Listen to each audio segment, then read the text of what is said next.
భరద్వాజ గారు, ప్రభాస్ కెరీర్ చూసుకుంటే సలార్ మొన్నే వచ్చింది. అది ఏ రేంజ్ హిట్ అనుకోవచ్చు? ప్రభాస్ కెరీర్లో గత 4 సినిమాలతో పోలిస్తే కొంత పర్లేదు అనిపిస్తుంది. నెక్స్ట్ రాబోతున్న ఆర్డర్ ఎలా ఉంది? వాటి పరిస్థితి ఏంటి? ప్రభాస్ ఇంకా ఫ్లాపుల నుంచి బయటపడ్డట్టన్న కంప్లీట్గా. అంటే ఫ్లాపుల నుంచి బయటపడ్డట్టే అని అనుకోవాలి. ఎందుకంటే 600 కోట్లు క్రాస్ అయిపోయింది సినిమా. ఓవరాల్గా ఒక 700 దాటిని 700 వరకు వెళ్ళిపోయింది. అంటే 800 వాళ్ళ టార్గెట్ ఎంతవరకు రీచ్ అవుతుంది అనేది చూడాలి. అయితే ఈ సినిమాకి సంబంధించి ప్రధానంగా మాట్లాడుకోవాల్సింది ఏంటంటే అభిమానుల్ని సాటిస్ఫై చేసింది ఈ సినిమా. ఫ్యాన్స్ రిపీట్గా వెళ్ళారు సినిమాకి, కానీ సాధారణ ప్రేక్షకుడు మళ్ళీ వెళ్ళలేదు. అంటే రిపీట్ ఆడియన్స్ జనరల్గా లేరు, ఫ్యాన్స్ మాత్రమే రిపీట్ వెళ్ళారు. అందుకని మీకు ఆ లెవెల్ కలెక్షన్స్ లేవు. అంటే థియేటర్ని ఎంటర్టైన్ చేయటంలోనూ ఎమోషనలైజ్ చేయటంలోనూ ఎక్కడో లోపం జరిగింది ప్రశాంత్ నీల్ వైపు నుంచి. ఈ లోపాన్ని సరి చేసుకునే ప్రయత్నంలో ఆయన సెకండ్ పార్ట్ డిలే చేసే అవకాశం కూడా ఉంది. మనం పుష్పలో కూడా చూసాం. అది పుష్ప పార్ట్ 1 మీద కొంత డివైడ్ టాక్ నడిచింది. దాన్ని రెక్టిఫై చేసుకునేటువంటి క్రమంలో భాగంగానే డిలే అయిపోయింది ప్రాజెక్ట్ బాగా. ఇక్కడ కూడా అదే పరిస్థితి కనిపిస్తోంది ఇప్పుడు. ఈ అనుభవాలన్నీ దృష్టిలో పెట్టుకుని సెకండ్ పార్ట్కి, అంటే ఆయన ఇచ్చినటువంటి హుక్కు చాలా ఇంట్రెస్టింగ్గానే ఉంది, దాని మీద మరింత ఇంట్రెస్టింగ్గా నడపాలి. ఇక్కడ ఏ ఏ లోపాలు జరిగాయి అనేది అర్థమైపోయింది ఇప్పుడు వాళ్ళకి. ఈ లోపాలని రెక్టిఫై చేసుకునే క్రమంలో ఇది కూడా డిలే అయ్యే అవకాశం కనిపిస్తోంది. ఈ లోపు అంటే ఆల్రెడీ ఒక మేరకు గ్రౌండ్ ప్రిపేర్ అయింది ప్రభాస్కి. అంటే తన భుజం మీద సినిమా నడిచింది, తన మీద ఇంత మార్కెట్ నడిచింది, ఇంత వ్యాపారం నడిచింది 700 కోట్ల వరకు. దీన్ని అంటే కేవలం తెలుగు రాష్ట్రాల్లో మాత్రమే అభిమానులు కాదు, పాన్ ఇండియా లెవెల్లో సినిమాని రన్ చేయగలిగినటువంటి, సినిమాలో లోపం ఉన్నప్పటికీ సినిమాని నడిపేటువంటి స్టార్డమ్ ఉంది ఇతనికి అనేది ప్రూవ్ చేసుకున్నాడు. ఒక భరోసా కల్పించాడు మార్కెట్కి కూడా. ఈ భరోసా కల్పించడంతో పాటు ఇప్పుడు లోకల్ మార్కెట్ని స్ట్రెంగ్థెన్ చేసుకునే పనిలో ఉన్నాడు ఆయన.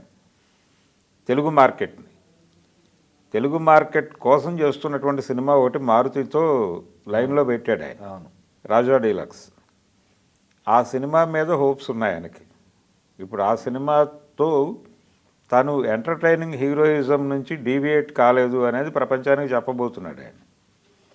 అది కనుక ప్రాపర్గా కనెక్ట్ అయిపోతే నెక్స్ట్ కల్కి ఉంటుంది. కల్కి తర్వాత మాత్రమే 2 ఉంటుంది. ఎందుకంటే ఈ లోపాలన్నీ సరి చేసుకోవడానికి చాలా టైం తీసుకుంటాడు ఆయన. సమ్మర్లో ఆ సినిమా ఉంది. కల్కి ఆల్రెడీ చాలా షూటింగ్ అయిపోయి ఉంది. అంటే కల్కి లోపే రాజా డీలక్స్ రావాలి.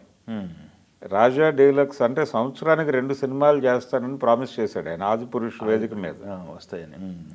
విచిత్రంగా ఆయన 3 సినిమాలు రిలీజ్ చేశాడు 23లో. ఇప్పుడు నెక్స్ట్ ఇయర్ అంటే ఆల్రెడీ ఇప్పుడు మనం 24లో ఉన్నాం, 24లో కనీసం 2 రిలీజులు ఉండాలి అనేది ఆయన ప్రోగ్రాం. అందులో ఒకటి రాజా డీలక్స్ అవ్వచ్చు, రెండోది కల్కి. కాబట్టి ఇది next year Salaar 2 next year ఉండొచ్చు.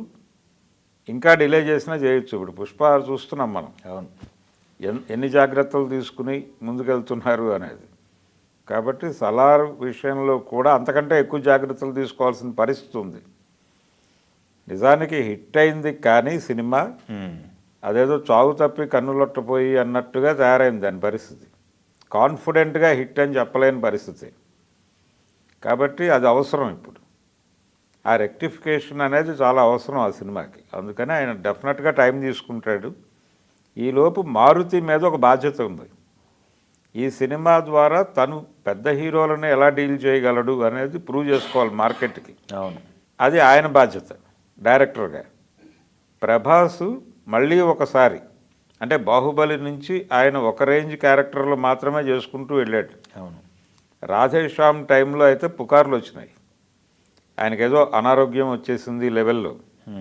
ఈ మధ్యకాలంలో ఒక జ్యోతిష్యుడు, ఒక ప్రముఖ హీరో సూపర్ స్టార్ రిటైర్మెంట్ ప్రకటించబోతున్నాడు ఈ సంవత్సరం అన్నట్టుగా మాట్లాడాడు. దాన్ని ప్రభాస్ కెరియర్తో రిలేట్ చేసి కొంతమంది వ్యాఖ్యానాలు రాశారు. ఈయన ఆపేయబోతున్నాడు, కెరియర్ ఆపేయబోతున్నాడు అన్న లెవెల్లో. ఇవన్నీ కాదు అని ప్రూవ్ చేయాలి ఇప్పుడు ఆయన.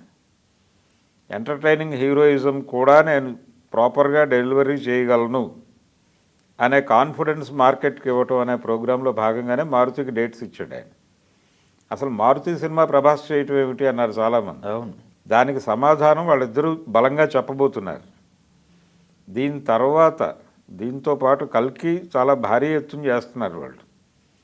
అది ఒక రకంగా మహానటి తర్వాత పూర్తిగా తపస్సులాగా చేస్తున్నాడు అతను డైరెక్టర్. రెండోది ప్రొడక్షన్ హౌస్ నుంచి కూడా చాలా కేర్ తీసుకుంటున్నారు వాళ్ళు.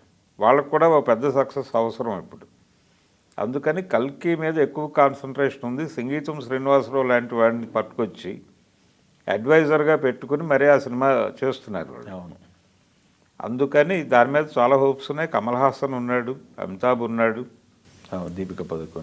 దీపిక ఉంది. ఇలా రకరకాలుగా మోహరించారు ఆ సినిమాలో.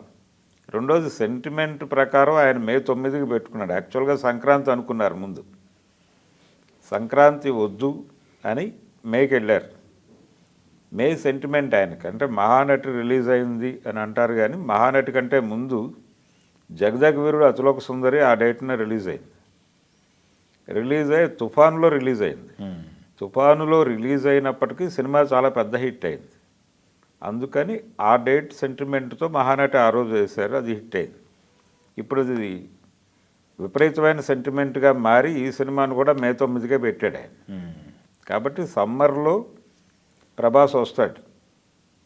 ఇప్పుడు ఆల్రెడీ సలార్ ఫీవర్ నడుస్తోంది ఇంకా. కాబట్టి ఇమ్మీడియట్గా రాజా డీలక్స్ మొదలుపెట్టి కల్కి కంటే ముందు వదులుతారా లేకపోతే తర్వాత వదులుతారా? ఆయన 2 రిలీజులు పెట్టాడు. అవును.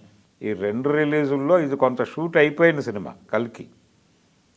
ఇప్పుడు ప్రభాస్ లుక్ కూడా రివీల్ చేస్తాం త్వరలో అని చెప్తున్నాడు ఆయన ఈ సినిమాకి సంబంధించి.